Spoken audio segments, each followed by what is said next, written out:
Are you pregnant? Thinking about getting pregnant? Know somebody that's already pregnant? Then you need to pay attention to this episode. We're here with Sarah Walton, Bright Heart Birth Services here in Reno. What is Bright Heart Birth Services? Well, to put it simply, I'm a birth and postpartum doula. I do childbirth education, placenta encapsulation, and I offer a video package where you can document pregnancy all the way through birth. You want to see what I do? Let's go and I'll show you. All right. One of the things you mentioned that you offer is placenta encapsulation, and some of our viewers right now are going, what? What's that? Tell me a little bit about placenta encapsulation. Sure. Placenta comes after the baby. Some people throw it away, some people bury it, some people make a broth, smoothies. Placenta encapsulation is a little bit more palatable for a lot of people. And the most popular way is steamed with lemon and ginger, and then that is thrown out and the placenta is dehydrated and then pulverized and put into a pill form. It protects against more bacterias and it has a longer shelf life. The idea behind it is to reintroduce some nutrients into the postpartum mom. That includes hormones like oxytocin, some small trace minerals, and iron. And it can be taken on a higher dosage and kind of weaned off of it when their hormones are kind of more evened out, and it helps avoid, for a lot of people, it helps avoid postpartum depression, postpartum anxiety, the baby blues. Some people notice an increase in milk supply, and other people just notice a more even mood. One of the things that I'm present to is there's been some sterilization going on. You're in a hazmat suit, so tell me about the process itself. Well, this time we're in the client's home, and so I've just cleaned everything off, and I've laid down some plastic wrap to kind of just make a barrier. I'm wearing this beautiful outfit more for my protection than for other people's, just because I am messing with another person's blood. And what we're going to do is cut up the lemon and ginger, and then I will go over to the sink and rinse out the blood from the placenta. This side is the side that's attached to the mother. So this is the maternal side. Looks kind of like hamburger meat. So that's the part that's attached to the uterus. And after the baby is born, a small clot forms behind here and it starts to peel away from the uterus. This side is the side that the baby is in. So this is when your water breaks, it's this membrane. Okay. Going to dry the placenta off a little bit.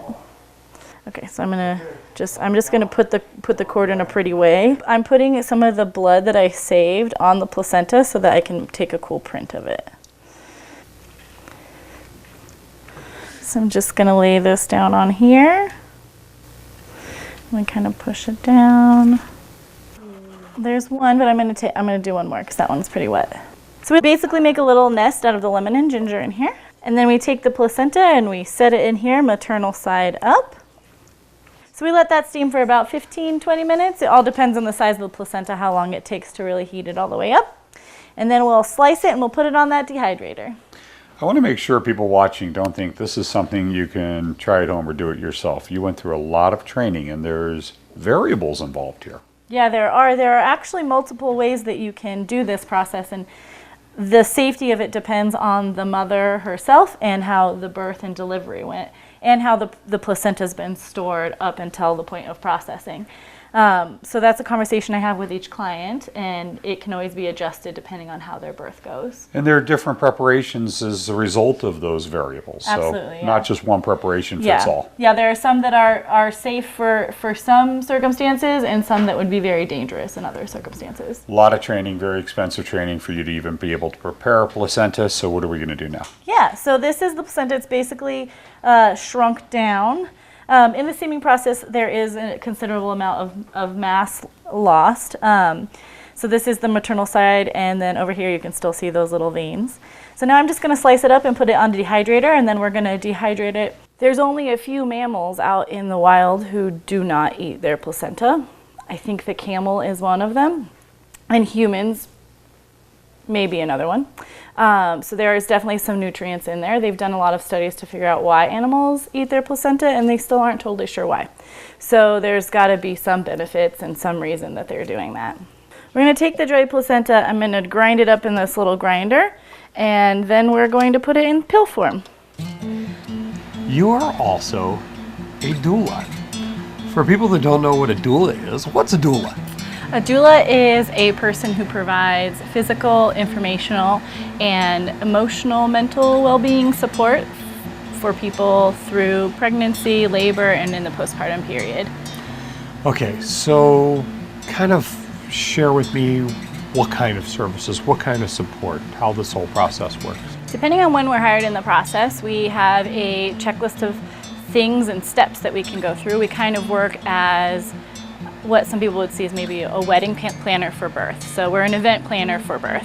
We make sure that we get them all their options, go over any decisions they might have to make, birth plans, coping measures, those type of things. Many people probably think that a doula is primarily just for the pregnant mom, but there's more to it. At the end of the day, I, as a doula, will no longer be there. So it's important that we get them through the process as a family together and closer and stronger.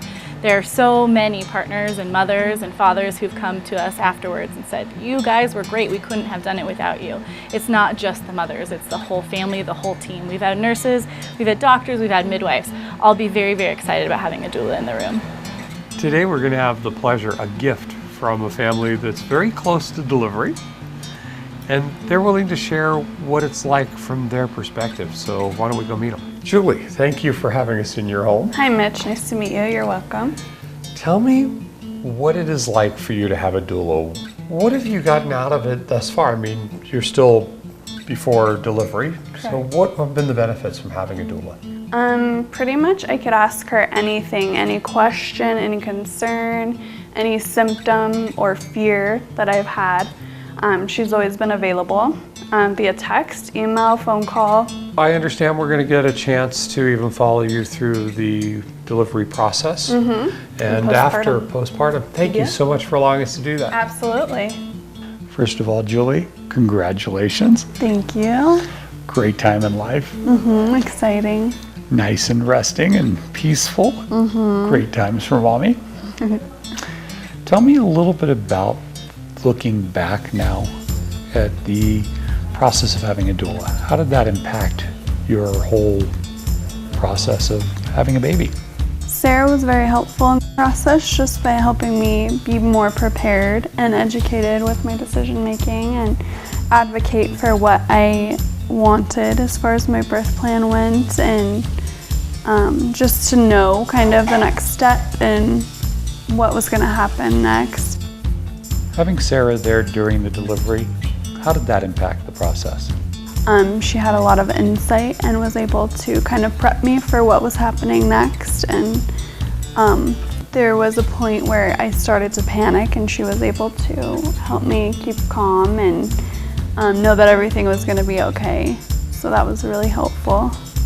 So looking back, what would you say the biggest difference having Sarah as a doula made in the entire process? She helped so much, just put my mind at ease and to, make me feel like I knew what I was doing, even though I didn't at all.